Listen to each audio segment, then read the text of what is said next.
I think for a lot of people, and it seems like there are a lot of people involved in threat management.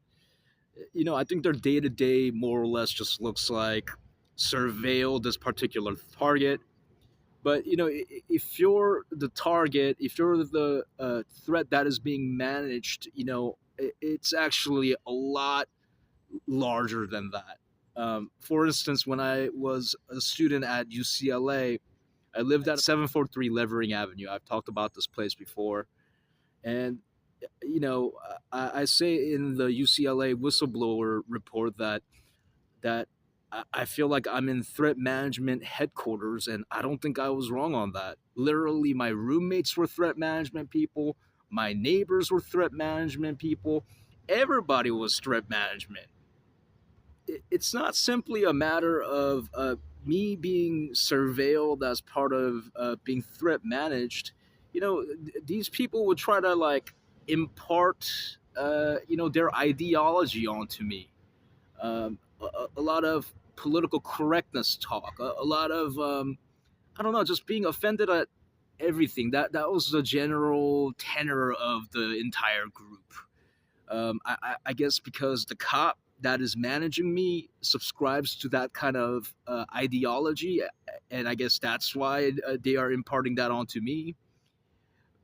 You know, that was one of the things that just absolutely ate me up inside when I started to realize what was happening. Is I, you know, I know I'm Asian and I don't look like it, but I'm a grown ass man and I don't need these cops teaching me and keeping me like a pet. That's how I felt.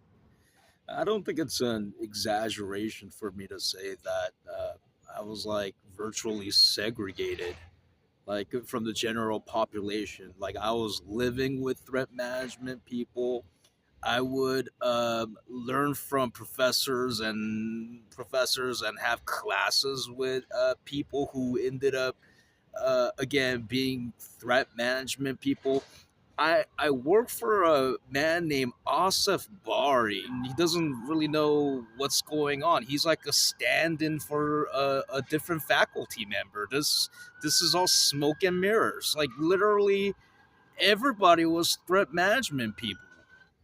Yeah, the matchmaking aspect of it is one of the components that I find just so absolutely strange and bizarre and inhumane.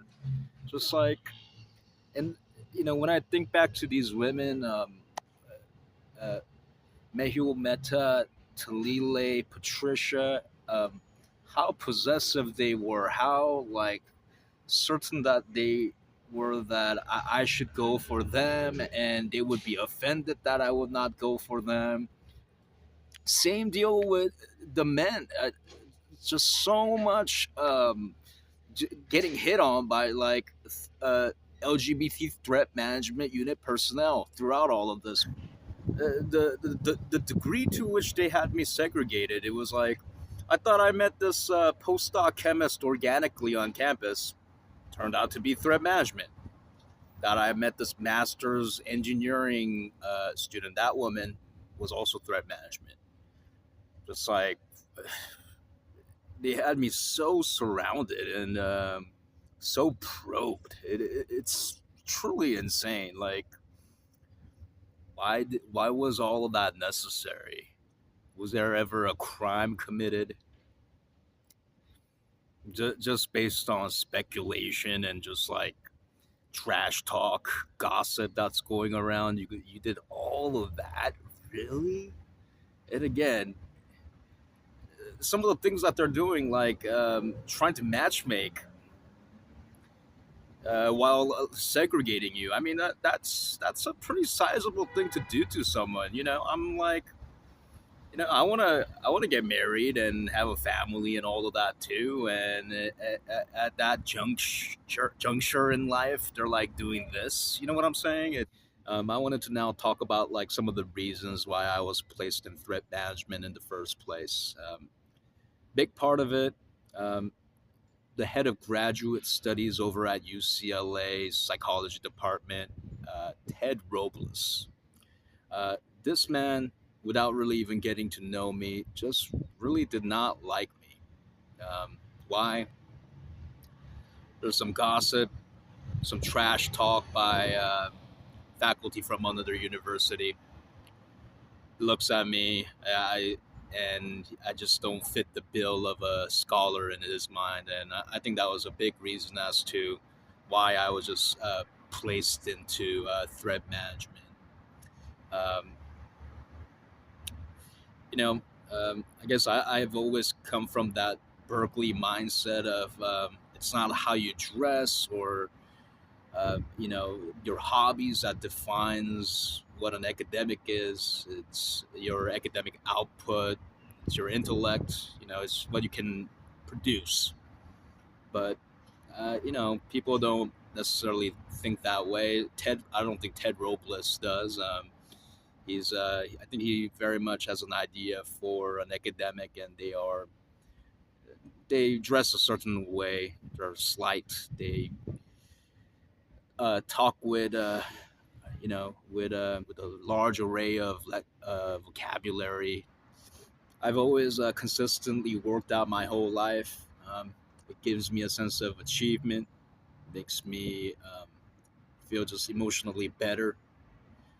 And when I was consistently working out, I was around 220 pounds, 5'10", not that big, but I think just because of things like that, I think Robles had a kind of stereotyped me into some kind of like violent meathead.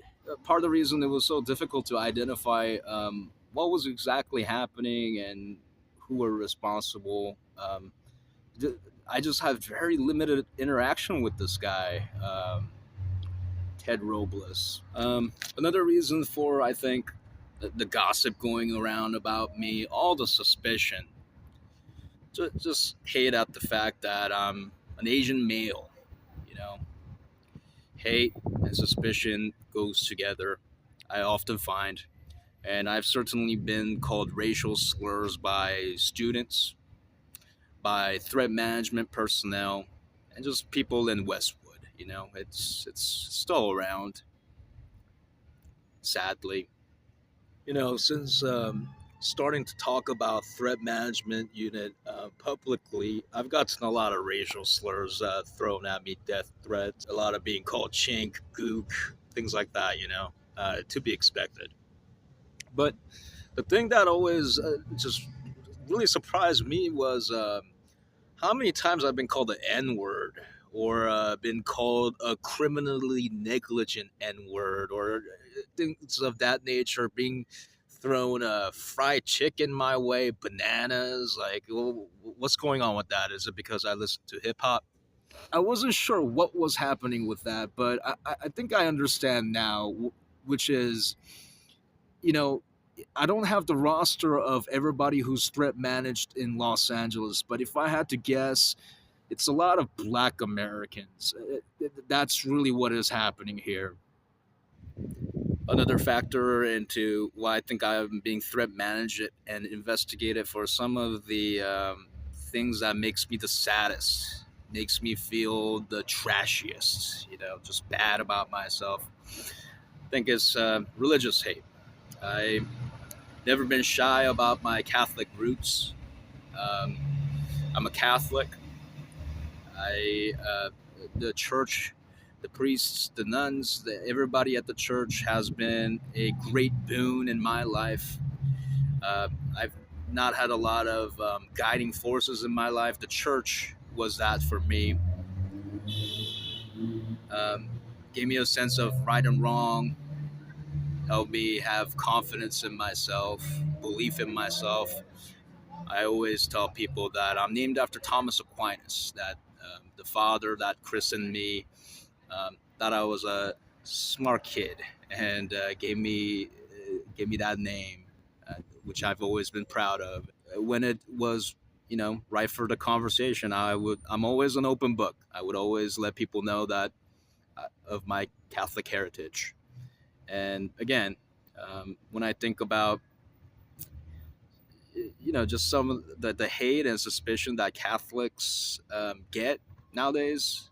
Literally at my shelter, there's a lady who criticizes me every single day for being a Catholic. Uh, So it's around. It's around. I've been snubbed by threat management personnel for being Catholic at UCLA. One of the scariest things about threat management unit that is so 2025 and dystopian is just the amount of power they have with electronics. I suspect that all of my electronics, whether it be this phone right here, the laptop I had, the PC I had, all of that was hacked. And you can manipulate so much, you can surveil so much with electronics. Um, it's not like I went from being a regular citizen to being threat managed with some kind of understanding that happened. I thought I was just getting an apartment at 743 Levering Avenue.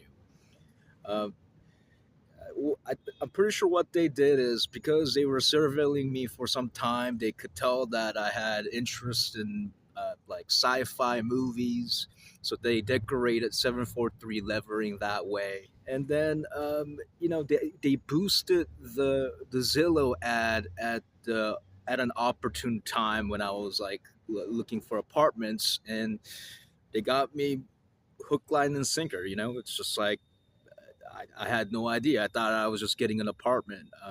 I've had videos that I've recorded while in Westwood of the Westwood Village, security people and other things that have just disappeared on me that I was hoping to use in other videos or in court. Just deleted off my device. Um, I've even seen journal entries that I would place on my phone being edited. The other day, I noticed that someone had written "Figueroa is a lie." I, I mean, are people editing my journals so that they could create a narrative of me to discredit what I've been saying in these videos? Let me just reaffirm what I've always been saying. Anything that I say that I saw, that I witnessed, uh, that I experienced, all of those are just factually true. The scariest part of all of this is like an impossible thing to even communicate to others about. I talk about it online, people are just like, you're crazy. But the scariest part of it all is actually what I got in my hands right here. The manipulation and control that's possible through electronic devices. It is something that I think everyone should worry about. That few police investigators, threat managers can have this much control over someone's life, all because of speculation and gossip, not because of any crime that the individual has done.